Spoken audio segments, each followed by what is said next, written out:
Welcome back to the 5th annual Halloween special. Today I am talking with my really good friend Matt about Saw. Not Storm of the Century, eh? No. We're also not talking about Bloodlust, Subspecies 3. The hell is that? I don't know. You just bought it because it was cool for the made to be here background. Yes. This office had this bookcase and it was made to be here just for this month. The first Saw I saw in theaters was Saw 6. I haven't seen any of the Saws all the way through. I saw the first one on TV, like bits and pieces, or at a friend's place. Never saw it from start to finish. And I think in college, one friend was like, hey, it's Halloween, you're going to go see Saw 6 with me? I was like, I didn't see the other ones. I was like, fuck it, I saw it.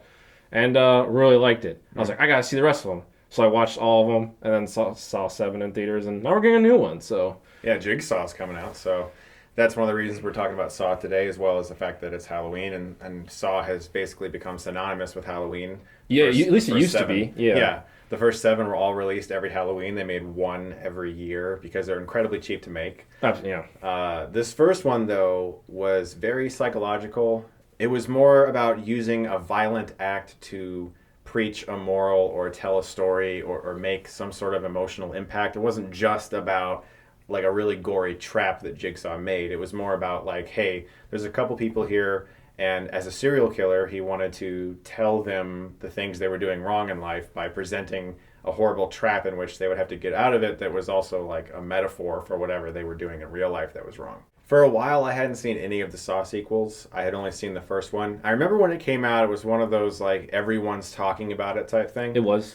And I remember pretty much all my friends were like, hey, did you see the Saw, the thing where they torture each other? And eventually it became way more into the violence and the traps, and it sort of developed this torture porn aesthetic that I guess James Wan, the director, and Leigh Whannell, the writer, aren't too proud of. They're not very happy with the fact that this has become another thing, because their original idea was a lot more of a thriller. Yeah, you can really tell from sequel to sequel, they've tried to like outdo the previous traps, make it more gross. Mm-hmm. They did something very cool in the first film that is in my favorite 2 horror films, The Exorcist and Exorcist 3, which is like less is more, leave it up to the viewer's imagination. So, spoilers. Of course, yeah. In the first Saw, when Juntao gets his head blown off, his detective Sing in the film. Juan frames it in a way where you don't see like his head completely like disgusting and exploded. In the sequels, they show it, and it's not as effective for me. They do it again for when Cary Elwes cuts off his foot or his leg, and just cutting away or just cutting to Cary. He did a great job too. Just like. Yeah. Like you don't have to like all you had to do is show a couple shots of the Saw touching bone and blood. You don't have to show like the whole fucking thing they did in the sequel. So yeah. It was very effective because it was very artsy. James Wan did a great job in the first film. Yeah, and one of the reasons too was their budget was so low that there were certain things, corners they had to cut, things they couldn't show, they couldn't afford to do a lot of prosthetics. There were even specific moments where they had to bring Leigh Whannell in to like stand in like close-ups for various shots they needed. Like there's a shot of one of the people like entering a building and going like this with a gun, and they cut off his head like in the frame because that's actually Leigh Whannell. Oh really? I didn't know that. Yeah, they filmed so much so quick. They didn't have any exterior shots. I wonder how Danny Glover got a paycheck. Wow. Yeah, right. The budget was like $1 million. That's how all horror films are, though. It's like $1 million, and then it makes bank. Like Happy Death Day or some shit made more money than Blade Runner. It's like, wow. It's crazy. And Saw and Paranormal Activity are like the 2 biggest horror franchises that showed studios that you could make like a really successful movie that was actually pretty good for nothing. And easily make your money back on just opening weekend alone. Like even the car chase scene in Saw is that was really cheap. Yeah, but, it's just like they're just going like this, and it's all sped up. That's it. And it's all black. You don't see background There's lights. mist and fog. Yeah, I mean, there's something to say about 2 really creative people who apparently, I guess, they were rooming together when they made the first Saw. Yeah, they're friends and stuff. Yeah, just coming up with a random concept and scrounging as much resources as possible to make something. It's really inspiring, actually. Like it is. As a film, Saw has a couple issues. I've read interviews with them where they've talked about how they can barely watch it now because they just see all the things they want to change if they had I know more that money. feeling. They can't look at it without seeing all the flaws. It's like a dual-edged sword because they did a great job by providing something new and fresh, but then again, at the same time, we talked about earlier, each film like kind of regressed and unfortunately launched a torture porn genre where, have you seen The Collection or The Collector? I haven't seen that. How about The Hostels?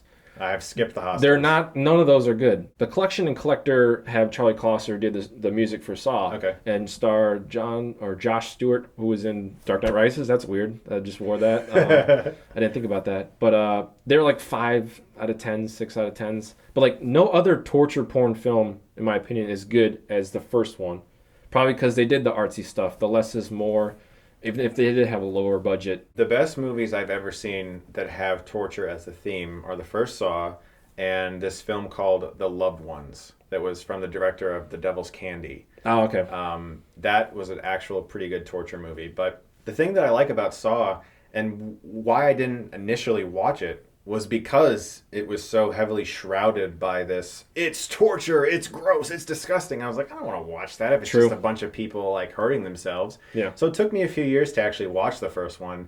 And I remember being really excited by the fact that it is very psychological, that it's really just two men in a room. And you cut back to Danny Glover and his investigation. But for the most part, it's a mystery about how these people got there. And they have these tiny little clues that lead them to the eventual realization at the end. And a pretty cool twist with Tobin Bell standing up, saying game over, and sliding the door shut. And like Leigh Whannell's like horrified face is definitely one of the most iconic images in the Saw franchise for sure. Absolutely.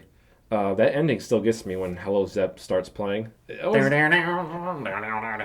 it's like you tweeted out the one day, like what makes a classic, and that is time. I want to say that like the original Saw is like a modern day like horror classic because it's so like the music. I just said probably one of my favorite like scores from Charlie and all of like since whenever past 20 years for horror films, and he did the rest of the, like all 7. I don't know if he's doing 8, but all of them great music. I don't know how you think, but I think the flow of the film. You talked about Danny Glover's stuff. If it's like the subplot is the flashbacks. I thought the usage of flashbacks in this film was fucking excellent. Very organic how they used it. What did you think? Yeah, I really like the way they have the incorporated past stories with the flashbacks that sort of tie into what's happening presently. Because oftentimes in movies when they have flashbacks, it just feels like, here's some exposition that you might need. Yeah. This movie, it feels really integral and it feels sort of like a puzzle being put together. Yeah. Which makes sense, Jigsaw and puzzles and shit. Like it all kind of, the themes of what the Jigsaw Killer is mixes with the way James Wan tells his story. Because it's about a killer forcing other people to put together the pieces of their lives that has, according to Jigsaw anyway, led them to a bad place. Yeah. And we get to piece that information together as viewers. Yeah. Which is exciting. Something that Wan did interesting with Dr. Gordon, Cary Elwes, and Adam Leigh Whannell was he filmed Adam very handheld, and Gordon is very steady to show like their personalities, because Adam is like really on edge, high strung, and Dr. Gordon is like, all right, I'm going to think through this and figure things out. And so he chose the different camera style. And it's funny because the first time I watched it, I didn't notice that. And that's usually something that I would pick up on. Like, why is he switching so much? Like, because usually one scene picks one, camera movement or camera style and stays with it throughout that whole scene. Like, we're going to have handheld the whole scene or lock down the whole scene. But he switches back and forth between each character to show their personality state. And it's actually kind of seamless. And when I rewatched it a second time with that in mind, I was like, damn, he really did do that.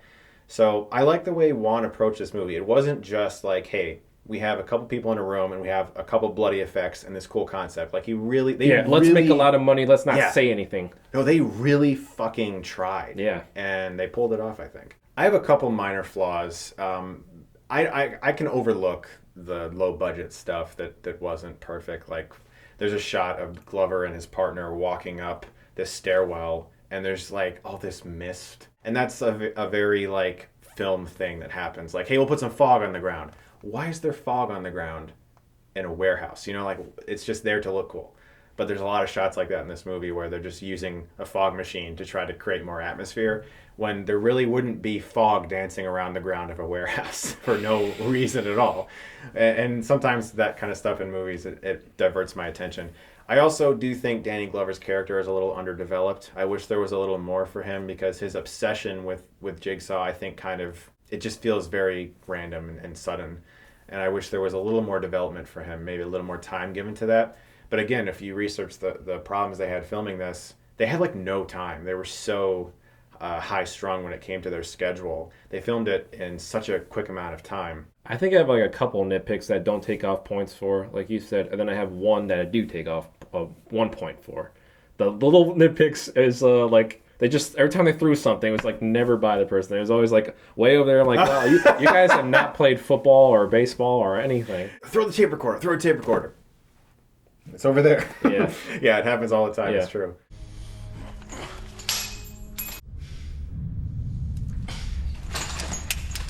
Oh my god, this one's hilarious. So when Zepp and Glover are shooting each other, like pretend this is like the pillar Glover's hiding behind, like he shoots and he's out and he says like, "What the fuck?"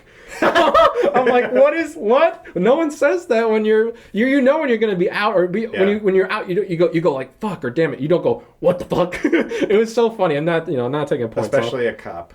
Also, we talked about before we started recording, this movie needs a remaster, at least for the Blu-ray. The Blu-ray is not good. It's very dirty. Yeah. It needs a clean up. There's a lot of grain. I like film grain, but there's dirt on the grain. Yeah, it's different because dirt on the film. The grain is like an aesthetic choice. Yeah. Like digital's very clean. There's like hairs. But yeah, and it needs a restore. It really does. So one thing I have written down here is a minor nitpick I don't take off points for. But I don't know if anyone else, maybe someone on the internet's talked about it.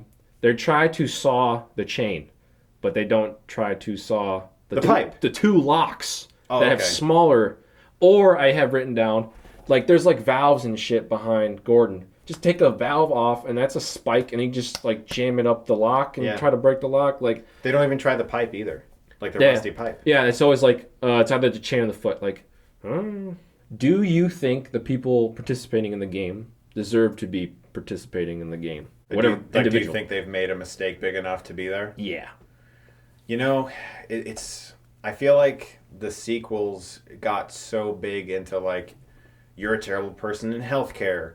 You're a racist. You know, like all these really horrible things that when you go back and watch the first one, you're like, I feel like maybe he's made some mistakes, but he doesn't have to necessarily cut off his foot. That's the thing. Maybe this sequel spoiled me.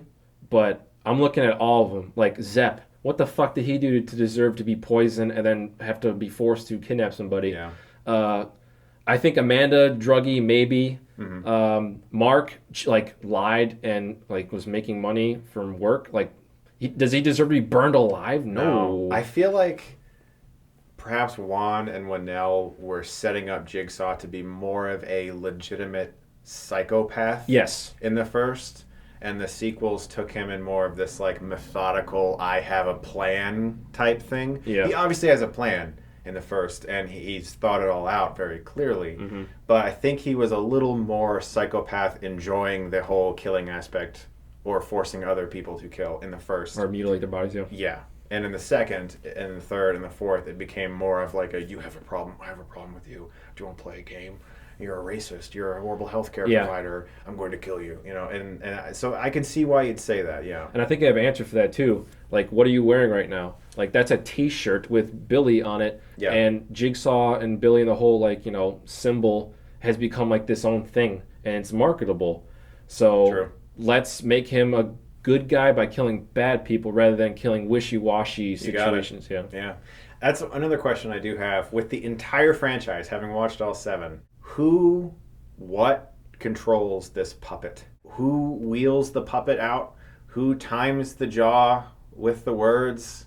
Especially after Jigsaw, spoilers, dies. Who's doing this? There's really no answer to that question because everything and every plot point has been answered, and who set up, who put this person in that? Oh, Amanda did it. Or this. Mm-hmm. It's just everything is answered except that. So there really is nothing. Unless in Jigsaw you see Gordon RCing it, There's a couple moments too that I just think are funny. There's a few performances, like moments of performances, mainly from Cary Elwes, a little over the top. Especially at the beginning, right? There's a moment where he just goes "fuck this shit" that I think is just, it's just so funny. Fuck this shit. Yeah, Cary Elwes is. I like him. You know, I like him too. He's pretty good. Very Dread underrated. Pirate Roberts, Princess Bride, Liar Liar. Ooh, the claw. Ooh. That's my Cary Elwes. Not bad. Ooh, watch yourself, it's the claw! Ooh, the claw's coming at you. Ooh, you're scared of the claw. You're scared of the claw. Ooh. Jerry. For the most part, though, nitpicks aside, Saw is a damn good horror movie that used an extremely small budget to utilize a pretty cool concept, and it obviously started a huge franchise. I'm going to give Saw a B+. I will give it a 9 out of 10, the first Saw. And how about the rest of them? How are we going to rank those? Not ratings-wise, but how about rankings? Here's my rank of the Saw films, since many will like to know. Obviously, the first one is the best. Yep, I say Saw 1 is the best one as well. 5, I think, is the most boring, for sure, even though 7 is worse. Yeah, it was either 5 or 7 for the worst. I'll probably go 7 worst. And the reason I say in the past that Saw is, like, I would say the best horror franchise, because, like, every single one of them gets a positive score for me, which is a 5 out of 10 or above. Gotcha. So, yeah, 7 and 5 are 5s. Gotcha. So those are the worst ones. Every Halloween, there's a Saw film. So they kind of, almost the same as the paranormal films. I think there's one every Halloween. That was their primary competition, right? And, yeah, they're going head to head. And when you try to do one every year and try to, make fresh ideas, and they're mostly concerned with grossing people out more than the previous one and the traps, like you said. But there's still that story there. That's why I say it was or is the greatest horror franchise, because every single one of them had like a decent story behind it, because I don't give a shit about torture porn. Yeah, me neither. And the first Saw, I think, if you, like me, aren't very interested in the idea of a torture porn like genre, check out the first Saw if you've never seen it. It's not like its reputation. No, just at all. only the first one. Don't check out the rest of them. They're pretty fucking gross. Yeah, definitely. Guys, thank you very much for continuing to watch the Halloween special. Please do subscribe to my friend Matt's channel. It's definitely worth your time. Thank you for coming on as well. Thank you for having me. It's been a very dope adventure. Guys, thank you once again. And if you like this, you can click right here and get Stuckmanized.